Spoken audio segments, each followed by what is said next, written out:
We are back, folks! Yes, welcome back, ladies, gentlemen, distinguished individuals.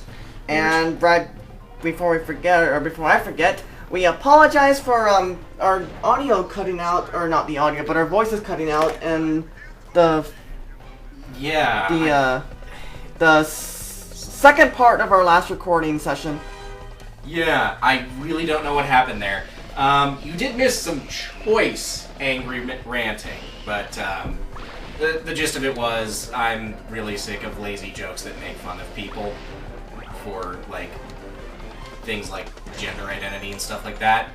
Well, that got covered in the next video, which is...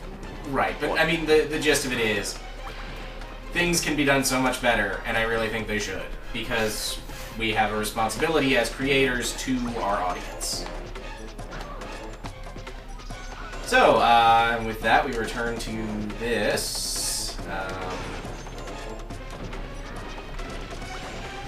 Ow. Well, how does water feel about, buddy? Quite refreshing. Jeez, it has been horrendously hot lately. Well, then be glad we keep our heat pump, which works as both heating and cooling, to set to 72. Always. Yeah, no, it was over 105 yesterday.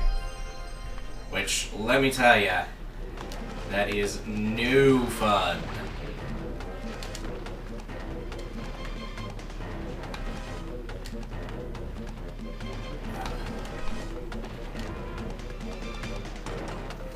On another note, I made an achievement.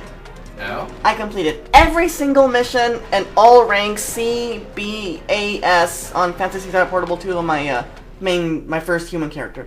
Wow. Well, there you go then. No. That was my fault. And some really weird hitbox detection. Because by all accounts, that probably should have... You probably should have landed on that pole. Nope.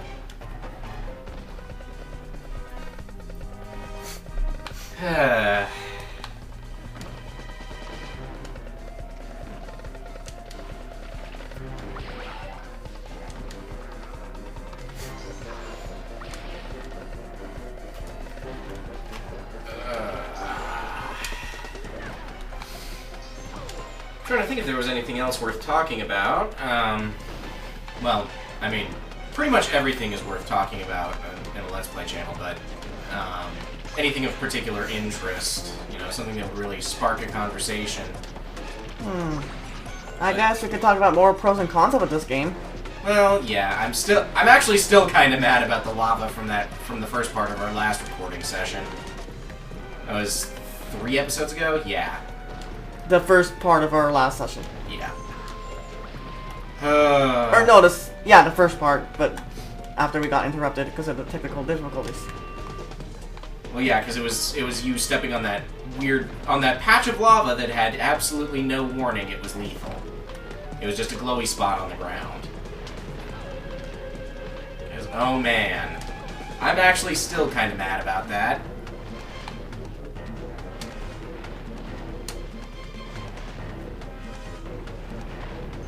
What in the... Okay, well, that's just cheap. You gotta time it just right. Or else you just basically die instantly. Well, I didn't, but... If you had the butterfly jar, it would have been instant death. And it still nearly was death. Oy. You gotta rethink, like... You gotta think over your attack... Your hit animations when you're designing a game. You really do. Well, I mean, it's there for a challenge. I don't know how else I could have done it. It's just about timing. Well, okay, but you have to allow your player to make mistakes and recover from those mistakes. Otherwise, it's just too punishing.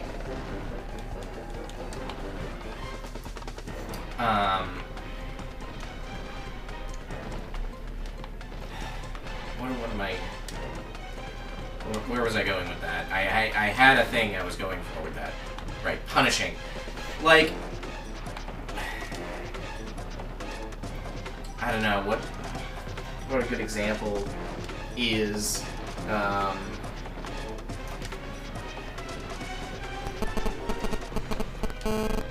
mean, really, you have to be... I don't know. I'm sorry. I'm really not coming up with anything good on this one.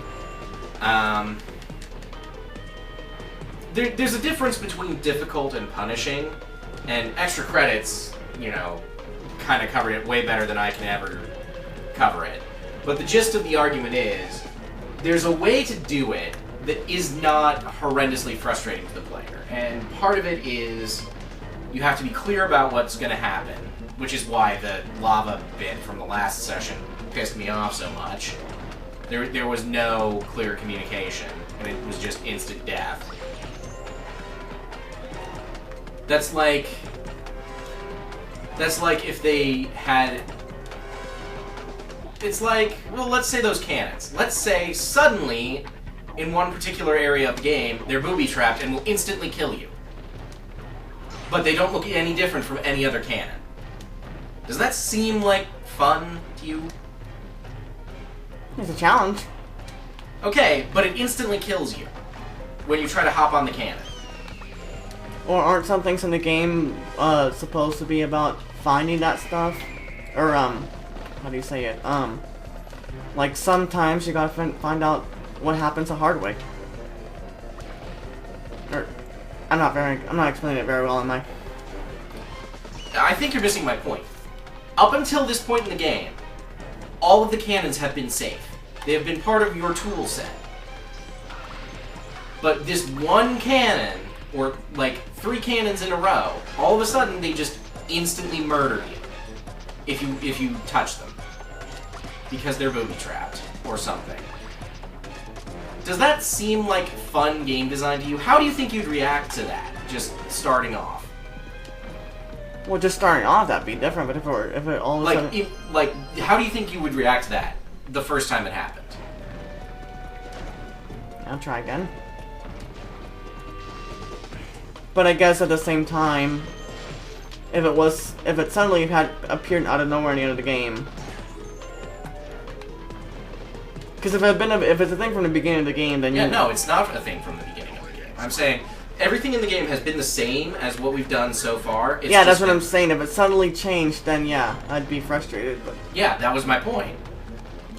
Pretty crappy thing to do, and that's the difference between. That's part of the difference, I should say, between difficult and punishing. A game has to play by its own rules.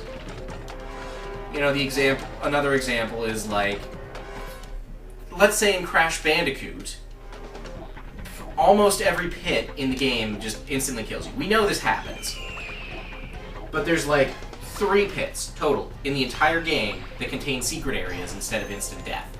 And there's no visual indication that they're any different. Actually, there isn't. Thinking about it. Hmm? Actually, there isn't any indication that they're different. Well, yeah. Like, I love Crash, but... Like, Unbearable. That Gym Brood or whatever. Yeah. But, like, you see what I'm saying? That's pretty, like... But it's pretty frustrating. But at that there, I don't see the problem, because it's meant to be a secret. Well, except there's no indication. You have to be clear about what you're trying to get your players to do. If there was some kind of, like, maybe there's a light at the bottom of the pit if you look at it at the right angle, or something like that. Some games, there are 2D games that do something like this, that make it so that the pit has a different background on the side plane, as opposed to just being a drop into straight blackness. There's like a texture behind it. Like a wall.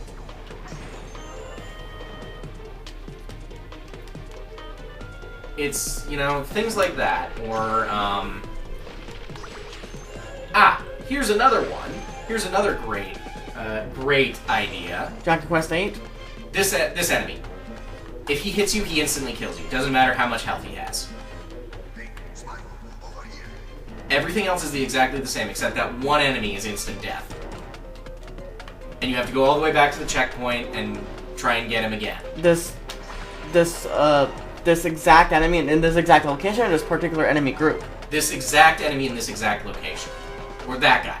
Like, say you had, like, exactly what happened there, except he hit you and you just died. Could be a glitch. And then you try it again and the same thing happens. Well, remember when He just instantly kills you, no matter what, if he hits you.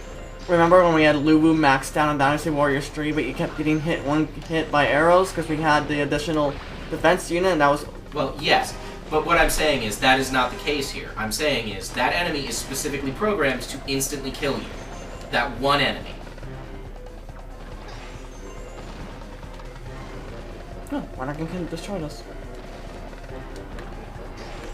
That doesn't seem like a lot of fun, right? Especially given how far back our checkpoint is at this point. That's another thing, is iteration time, is what they call it in extra credits. How long it takes you to get back to the point where you can try again. A game like Super Meat Boy or I Wanna Be the Guy? What in the hell? He shrunk out of existence! Okay. Well, that's our advantage, I guess. I guess, yeah.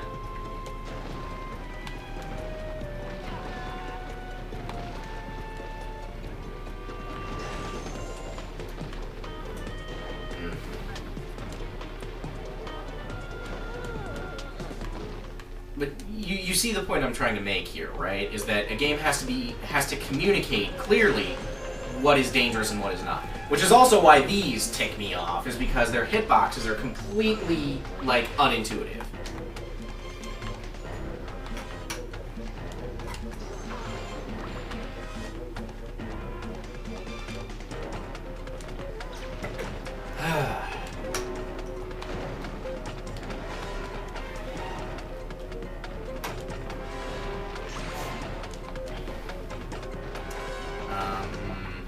Trying to think of other things that I can talk about in this specific case. But well, since we were on the subject, I recently brought it up again in one of my, because people keep commenting on my first walkthroughs of Fairly Odd Parents breaking the rules in Shadow Shutdown, saying he sucks, blah blah blah, you suck. This is a kid's game. How can you suck so much? Well, they're just assholes. Well, that. Simple. But I keep telling him I hadn't played the game in a while. Honestly, dude, just ignore them. Well, I'm not. No, I'm not. Dicks. I'm not mad. I'm just saying that I haven't played the game in a while. Plus, it's that thing we talked about in Spyro where you get killed and then you keep trying to get back to where you were, and you go on tilt. And then you can't even get back to where you. Then you can't even get back to where you were. Yeah, no, you go on tilt, which is what the magic of video editing is for. Dealing that stuff.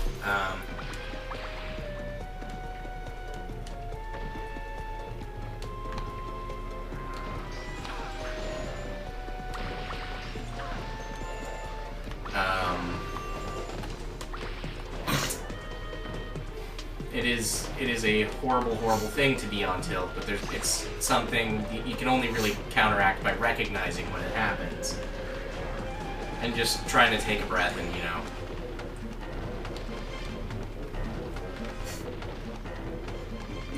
work it out.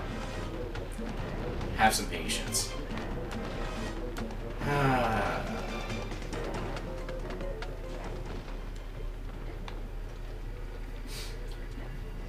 And then, of course, there's some people who go the complete opposite direction and just go full-on rage mode until they hit, until they go rage quit.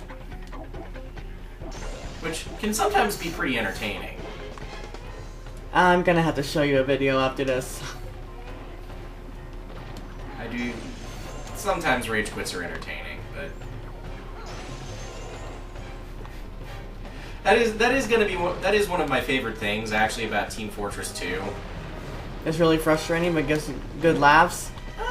Kind of. I mean, there's times when I just basically want to stop playing the game.